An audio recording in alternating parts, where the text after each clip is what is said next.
নমস্কার বন্ধুরা, রূপার রান্নাঘরে আপনাদের অনেক অনেক স্বাগত। বন্ধুরা, আজকে আমি রুই মাছের একটি ভিন্ন স্বাদের রেসিপি নিয়ে চলে এসেছি। আশা করি আপনাদের ভালো লাগবে এবং প্রথম থেকে শেষ পর্যন্ত আমার সাথে থাকবেন। আমার চ্যানেলে যারা নতুন বন্ধু আছেন অবশ্যই চ্যানেলটি সাবস্ক্রাইব করে লাইক করে দেবেন আর বন্ধুদের সাথে একটি শেয়ার করে নেবেন। আজকে রুই মাছের রেসিপির সাথে থাকবে বেগুন দিয়ে মাছের পোঁটা ভাজা। একদম গ্রাম্য পদ্ধতিতে রেসিপিটি আপনাদের সাথে শেয়ার করব। আসুন তাহলে রেসিপিটি বানানো যাক। আজ বাজার থেকে বড়মশাই প্রথমেই 1 কিলো রুই মাছ এনে দিয়েছে। রুই মাছটা কেটে নিয়ে এসেছিল, সেজন্য আপনাদের সাথে কাটার রেসিপিটি শেয়ার করলাম না। রুই মাছটা খুব সুন্দর করে পরিষ্কার করে নিয়ে চলে এসেছি। রুই মাছের ওপর পরিমাণ মতো লবণ হলুদ দিয়ে খুব সুন্দর করে মাছের ওপর মাখিয়ে নিলাম। এই দেখুন বন্ধুরা, মাছের ওপর আমার লবণ হলুদ মাখানো হয়ে গেছে। এখানে সবজিগুলো কেটে নিয়েছি। এরপর গ্যাস জ্বালিয়ে কড়া বসিয়ে কড়ায় আমি সরষের তেল দিয়ে দিলাম। তেলটা খুব সুন্দর গরম হয়ে আসলে তেলের ওপর আমি একে একে মাছের পিসগুলো ছেড়ে দিলাম। গরম তেলের ওপর মাছের পিসগুলো ছেড়ে দেওয়ার কিছুক্ষণ পর খুন্তি দিয়ে আমি মাছগুলো উল্টে দিলাম। এই দেখুন বন্ধুরা, একটা সাইড উল্টে দেওয়ার বেশ কিছুক্ষণ পর আরেকটা সাইড আমি খুব সুন্দর করে উল্টে পাল্টে ভেজে নিচ্ছি। আর কিছুক্ষণ পর দেখুন বন্ধুরা, মাছগুলো আমার এখানে ভাজা হয়ে গেছে। আর মাছের কালারটা দেখুন বন্ধুরা কত সুন্দর এসেছে। গরম তেল থেকে একটা প্লেটের মধ্যে আমি তুলে নিলাম। এই দেখুন বন্ধুরা, মাছের কালারটা শুধু দেখুন, মাছ ভাজা দেখলেই খেতে ইচ্ছে করবে। আর এদিকে আমি সেম প্রসেসে বাকি মাছগুলোও ভেজে নেব। আর এবারেও দেখুন বন্ধুরা, আমি 3টে মাছ দিলাম, তার কারণ এবারে লেজাটা ভীষণ বড় ছিল, সেজন্যে আমি তেলের ওপর 3 পিস মাছ দিলাম। ওই সেম প্রসেসে আমি এই মাছগুলো উল্টে পাল্টে ভেজে নেব।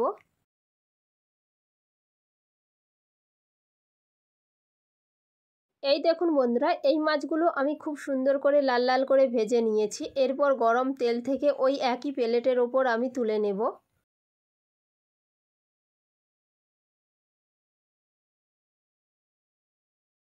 আর এদিকে দেখুন বন্ধুরা, আমার সব মাছগুলো ভাজা হয়ে গেছে। সবশেষে মুড়াটা ভেজে ওই মাছের প্লেটের ওপর আমি তুলে নিলাম।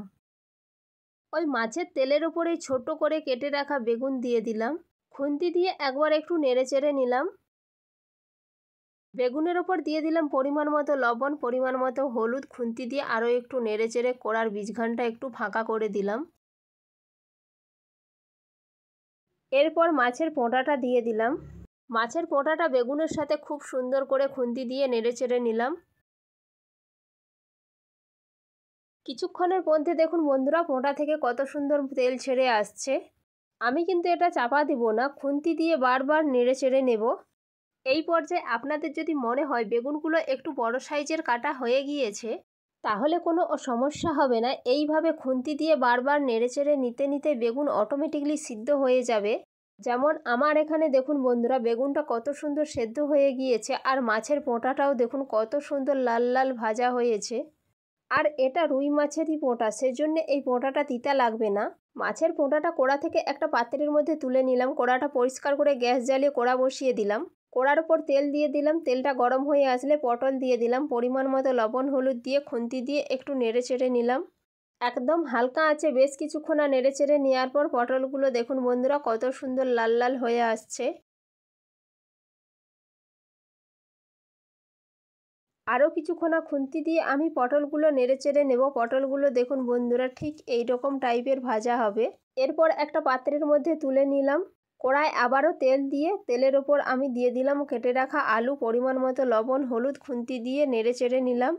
বন্ধুরা, আপনারাও বাড়িতে এই রেসিপিটি সেম প্রসেসে একবার হলেও বানিয়ে দেখুন, খুবই ভালো লাগে। আর একদম কম তেল ঝাল মশলা দিয়ে এই রেসিপিটি বানানো যায়।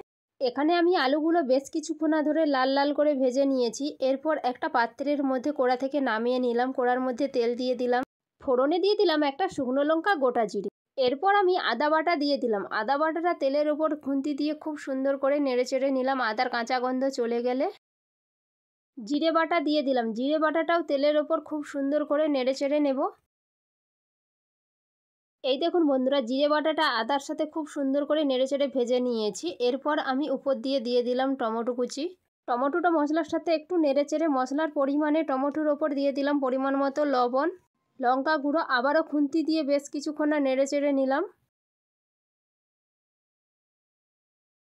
এই দেখুন বন্ধুরা, এখানে মশলা থেকে তেল ছেড়ে আসছে। মশলার ওপর দিয়ে দিলাম হলুদ গুঁড়ো। হলুদ গুঁড়োটা খুন্তি দিয়ে মশলার সাথে একটু নেড়ে চেড়ে নিলাম। এরপর মশলাটা আরও সুন্দর কষানোর জন্য মশলার ওপর অল্প একটু জল দিয়ে দিলাম। খুন্তি দিয়ে একটু নেড়ে চেড়ে নিলাম। বন্ধুরা, আপনারা এখানে হলুদ গুঁড়োটা জলের সাথে গুলিয়ে ব্যবহার করবেন, তাহলে সবজির কালারটা আরও সুন্দর আসবে। এখানে আমি মশলাটা বেশ কিছুক্ষণ ধরে খুব সুন্দর করে কষিয়ে নিয়েছি। এরপর মশলার ওপর ভেজে রাখা সবজিগুলো দিয়ে দিলাম। এরপর সবজিগুলো মশলার সাথে খুব সুন্দর করে কষিয়ে নেব। এখানে মশলার সাথে সবজিটা খুব সুন্দর করে কষিয়ে নিয়েছি। এরপর উপর দিয়ে দিলাম সজনে ডাঁটা। এখানে আমি সজনে ডাঁটাটা মশলার সাথে বেশিক্ষণ কষাবো না, অল্প একটু নেড়ে চেড়ে কিছুক্ষণের মধ্যে উপর দিয়ে দিলাম পরিমাণ মতন জল।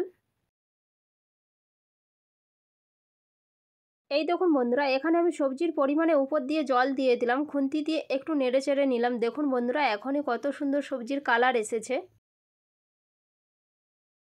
সবজিটা এখানে সবে ফুটতে শুরু হয়েছে। কিছুক্ষণের জন্য আমি চাপা দিয়ে দিলাম। কিছুক্ষণ পর চাপা খুলে দেখলাম, খুন্তি দিয়ে একটু নেড়ে চেড়ে নিলাম। সব কিছু দেখুন বন্ধুরা কত সুন্দর সেদ্ধ হয়ে গিয়েছে, আর সবজির কালারটাও খুব সুন্দর এসেছে। এরপর উপর দিয়ে ভেজে রাখা মাছগুলো দিয়ে দিলাম। এখানে আমি সবজির ওপর সব ভেজে রাখা মাছগুলো দিলাম না, 4 পিস মাছ দিয়েছি, আর বাকি মাছগুলো ভাজা রেখেছি। মাছগুলো দিয়ে দেওয়ার পর খুন্তি দিয়ে একটু নেড়ে চেড়ে নিলাম আর কিছুক্ষণ ফুটিয়ে নিলাম। সবজিটা কিছুক্ষণ ফুটিয়ে নেওয়ার পর আরও একটু খুন্তি দিয়ে নেড়ে চেড়ে নিলাম। আর এখানে দেখুন বন্ধুরা, সবজির আলুটা কত সুন্দর সেদ্ধ হয়েছে। যে কোনো সবজির আলু না সেদ্ধ হলে সবজির টেস্ট হয় না। আর এখানে তো সবজিও খুব সুন্দর সেদ্ধ হয়েছে আর কালারও দারুণ এসেছে। এরপর উপর দিয়ে ধনেপাতা কুচি ছড়িয়ে খুন্তি দিয়ে একটু নেড়ে চেড়ে নামিয়ে নিলাম।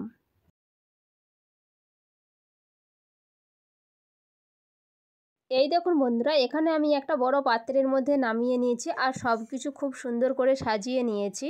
প্রথমে একটা বাটির মধ্যে নিয়ে নিয়েছি বেগুন দিয়ে তেল পোটা ভাজা। এরপর একটা বড় পাত্রের মধ্যে নিয়ে নিয়েছি আলু, পটল, সজনে ডাঁটা, সাথে রুই মাছ দিয়ে ঝোল। আর এদিকে প্লেটের মধ্যে কিছুটা স্যালাড নিয়ে নিয়েছি। এখানে স্যালাডের মধ্যে নিয়েছি শসা, গাজর, লেবু। আর আমরা তো সবাই জানি শাকের মধ্যে পুঁই আর মাছের মধ্যে রুই। দুপুরে গরম ভাতের সাথে এরকম যদি একটা মেনু থাকে তাহলে দুপুরের খাবারটা একদম জমে যাবে। সত্যি বলছি বন্ধুরা, খেতে দারুণ হয়েছে।